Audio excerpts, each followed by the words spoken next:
Bonjour à toi, je suis très heureuse de t'accueillir dans ce nouveau format, cette nouvelle capsule vidéo où on va se parler de ton ascendant en lien aux énergies de 2022. Pour rappel très important, nous ne sommes pas que notre ascendant. On a notre ascendant, on a notre signe solaire, lunaire et plein d'autres choses encore. Donc là, cette vidéo vise à donner une tendance. Pour l'année 2022, parfois je te dirais que certaines choses, ça fait déjà peut-être plusieurs années qu'il y a ce type d'énergie-là. Mais voilà, ne prends pas ça pour argent comptant, sois dans ton discernement. Et donc pour rappel, l'astrologie est bien plus ample que juste l'ascendant ou juste le signe solaire, etc. Si tu n'es pas sûr de ton ascendant, je t'invite à regarder ma vidéo Le triangle d'incarnation. Je te mets le lien dans le commentaire. C'est une vidéo gratuite où je te parle de ton signe ascendant, de ton signe solaire, de ton signe lunaire, et surtout, ça va te permettre de chercher, de créer ta carte du ciel et donc d'en savoir un petit peu plus sur toi. Sans plus tarder, on va commencer cette capsule.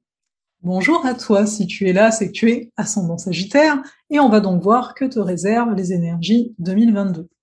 Déjà, on va commencer par Jupiter, qui est entré dans les Poissons le 29 décembre, et qui pour toi, pour cette année, va être dans ta maison 4. Ça veut dire quoi? Il y a peut-être des opportunités, certains vont peut-être avoir le goût de bouger, soit de voyager soit de déménager en tant que tel. Donc il faut voir que c'est une énergie qui va être présente, notamment de janvier à avril inclus, et puis ensuite, à partir d'octobre, vous allez revenir là-dessus. Donc à voir par rapport à votre habitat, par rapport à comment vous exprimez vos émotions, etc., ce qui se passe en début d'année, sachez qu'il va y avoir un retour là-dessus en fin d'année. Pourquoi? Parce qu'à partir de mai, Jupiter passe en bélier, et chez vous, il va passer en maison 5. Donc là, beaucoup plus d'envie de profiter de la vie, de profiter peut-être de nouvelles activités qui vont ouvrir vos horizons. Donc il y aura vraiment un nouvel engagement. Aussi par rapport aux amours, peut-être que vous allez avoir des rencontres qui vont se passer, des choses peut-être qui ne vont pas durer non plus, mais observez tout ça. Il y a quand même du mouvement d'un point de vue amoureux. Faut voir qu'en avril, Jupiter rejoindra Neptune dans les Poissons, donc ça va se passer en avril. Donc un Neptune aussi qui finalement sera en maison 4. Donc ça veut dire quoi? Ça veut dire qu'il y aura encore une interrogation, parce que je pense qu'elle est déjà là depuis un moment, sur où vivre. On a envie d'aller vivre ailleurs. Mais également, peut-être que vous allez être pas mal prolifique dans votre intérieur, donc peut-être beaucoup d'idées, beaucoup de créations, etc. C'est ce qu'on peut imaginer en tout cas. Saturne, lui, est dans votre maison 3. Donc là, vous pouvez vous sentir limité, ou ça a été le cas l'an dernier en tout cas, dans vos interactions avec vos proches, par rapport à votre environnement immédiat. Peut-être votre quartier vous plaît plus trop, vous voyez les limites. Au début, vous étiez installé là, c'était chouette parce que ci et ça, mais aujourd'hui, ça ne marche plus.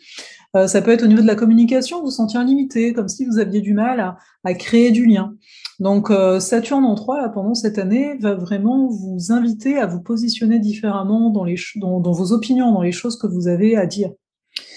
Saturne, peut-être, est plutôt dans votre maison 2. Dans un tel cas, ça va toucher les finances, essayer de vous positionner différemment sur comment gagner de l'argent par rapport à quelque chose qui vous plaît. Jupiter va passer en 5, pour rappel, en parallèle.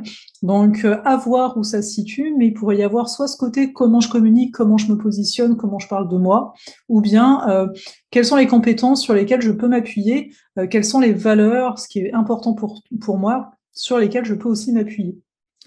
Jupiter et Saturne sont assez rapides par rapport à Uranus, Neptune, qu'on a déjà un petit peu vu, et Pluton. Donc sachez que c'est vraiment là que ça se passe pour 2022 pour vous. Mais en arrière-fond, on a quand même un Uranus en maison 6 depuis peut-être déjà 3 à 4 ans, allez savoir. Un Uranus en 6, ça apporte pas mal d'instabilité dans le quotidien, ou en tout cas, on a envie de changement, on a envie que ça bouge, après à voir si ça se fait ou pas. Un Uranus en 6, ça amène aussi la possibilité d'aller chercher des formations, des acquis, des compétences, dans des sujets qui sont complètement connexes par rapport à ce dont vous êtes habitué. Pourquoi? Parce que vous cherchez à vous connaître sous des voies différentes. Uranus est soit en 6, soit en maison 5. Si c'est en 5, vous êtes davantage peut-être très prolixe, beaucoup d'idées, mais avec une difficulté peut-être de les mettre en place, des idées créatives en fait en tant que telles. Un Uranus aussi en 5 peut amener des amours de passage. Donc c'est très généraliste, dit comme ça, je sais. Enfin, on a Pluton qui pour vous se situe en maison 2, donc remise en question de vos valeurs, remise en question de qu'est-ce qui doit être important ou pas, remise en question aussi peut-être de votre rapport à votre propre corps, hein, c'est possible également. En tout cas, on voit qu'il y a quelque chose à changer, à transformer dans la façon de gagner de l'argent pour pouvoir contribuer de façon plus ample. Pour certains d'entre vous, Pluton est peut-être toujours en maison 1, donc vous êtes encore en train de revoir le brouillon de la personne nouvelle que vous êtes en train de devenir depuis pas mal de temps. Voilà, ce sera ça pour les énergies en tant qu'ascendant Sagittaire. Je rajouterai juste que quand même, Vénus rétrograde du mois de janvier 2022 se situe dans votre maison 2, donc la question du financier, la question de sur quelles compétences vous pouvez vous appuyer, vous faire confiance, et vos valeurs est quelque chose qui va vous suivre en 2022. Hein. Donc il y a quand même beaucoup cette interrogation de qu'est-ce qui est vraiment important, comment je peux œuvrer avec les capacités que j'ai, est-ce que je dois me former à quelque chose d'autre, chose possible avec un Uranus en 6, d'un coup dans l'année, il y a un truc qui va vous popper, vous allez vous dire, bah ouais, c'est génial, c'est ça dont j'ai besoin. Donc voilà. N'hésitez pas en commentaire, comme c'est la première fois que je fais ce type de vidéo, de me dire comment ça résonne pour vous.